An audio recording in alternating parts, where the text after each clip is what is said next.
Alright, now we have another problem regarding buoyancy and flotation in fluid mechanics. So let's read the problem. A brass casting, alloy of copper and zinc, pag brass, copper and zinc na type of alloy. It weighs 890 newtons in air and 778 newtons in water.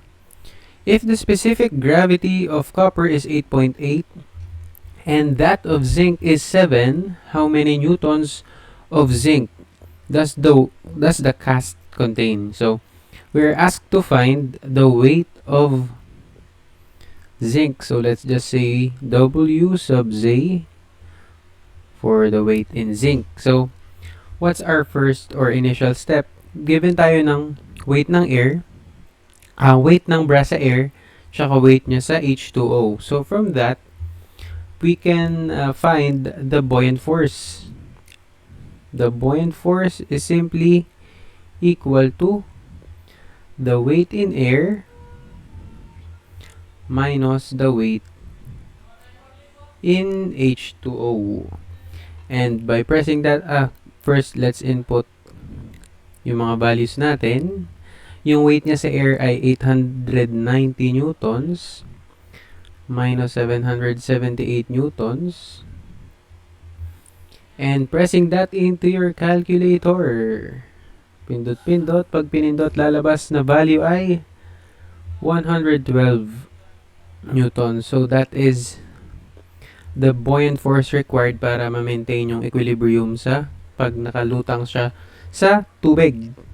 So now that we have that, we also know that buoyant force is equal to the gamma of our fluid, which in this case is water, tapos the volume displaced. Pero tandaan nyo that brass is an alloy of copper and zinc. Ibig sabihin, we have two volumes dun sa alloy natin. So we need the volume of copper and the volume of zinc. So, di ba naka-submerge siya? So, we will take the whole volume of copper and zinc into account. So, let's just say the volume of copper plus the volume of zinc. And alam natin that our buoyant force is 112. Distribute lang natin yung gamma ng H2O. Yan, distribute mo lang siya dyan sa loob ng parentheses. And you'll arrive with this equation times the volume of the zinc. So, ano ngayon? Dami nating meron tayong dalawang nawawala. Saan tayo pupunta? Dahil alam natin yung weight ng brass sa air, pwede natin gamitin yon. Tapos relate na lang natin yung buoyant force doon.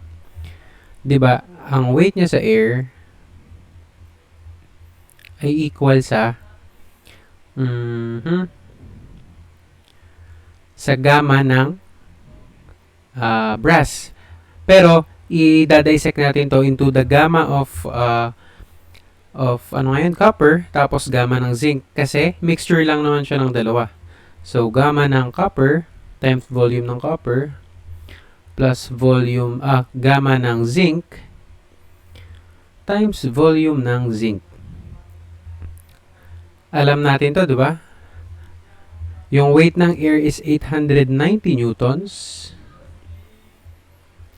Tapos, meron pa rin tayong dalawang unknown. So, saan tayo kukuha? Gagamitin natin yung isa nating equation na nakuha kanina from the buoyant force. Rearranging the equation from here, ano ba mga given natin? Yeah, given yung specific gravity ng copper, tsaka specific gravity ng zinc. So, meron tayong makukuha natin yung gamma ng Cu at gamma ng Z. Pero kunin muna natin to. Kunin na natin to ng buo para madali. Yeah. Rearranging this equation, makukuha natin na diba ang gamma ng Cu ay equal sa specific gravity ng copper times the specific gravity ng specific weight ng water. So, lagay natin para mas ma-visualize natin. Ano yung specific gravity ng copper? 8.8. Tapos, multiply mo lang yan sa gamma ng H2O para makuha mo yung specific weight ng copper times yung volume ng copper. Tapos, para naman sa zinc, specific gravity times again the specific weight of H2O and times the volume of zinc. Now, from here, pwede natin kunin to gamit from the previous equation na nakuha natin from buoyancy. So, from here, i-transpose mo lang yun sa kabila. Makukuha mo na to ng buo. Tapos, substitute mo lang. From there, gamma of H2O, gamma of H2O times the volume of copper is equal to 112 minus the gamma of H2O times the volume of zinc. So, di ba ito ay kamukha na rin? Yan, magkamukha silang dalawa. Di salpak mo lang doon. 890 equals 8.8 times substitute natin to. 112 minus gamma of H2O. Lagay na natin yung value.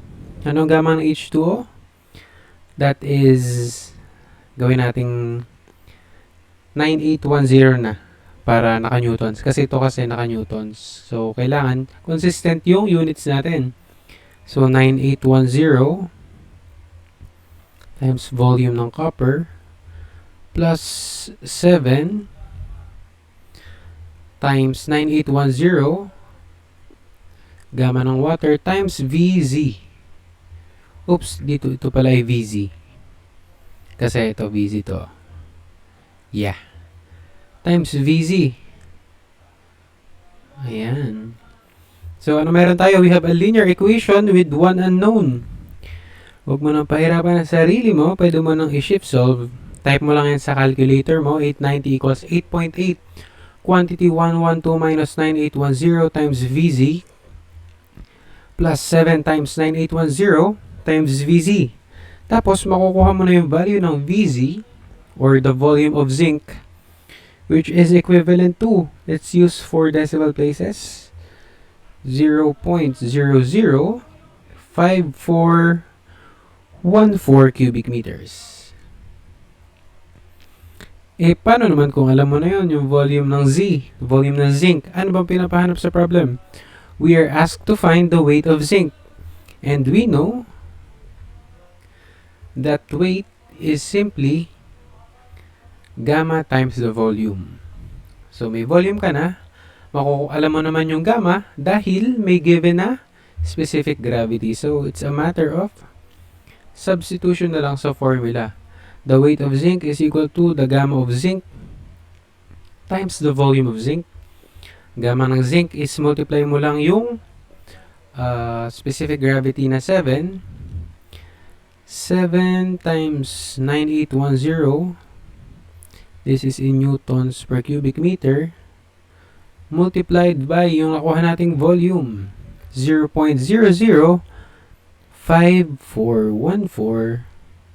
cubic meters. And as you can see sa unit analysis natin, cancel out lang yung cubic meters. So, shing shing, we will be left out with the unit newtons that will correspond to the unit of the weight of our zinc. And again, pag pinindot sa calcu, 7 times 9810 times 0.005414 ang lalabas na value. Let's just use 2 decimal places.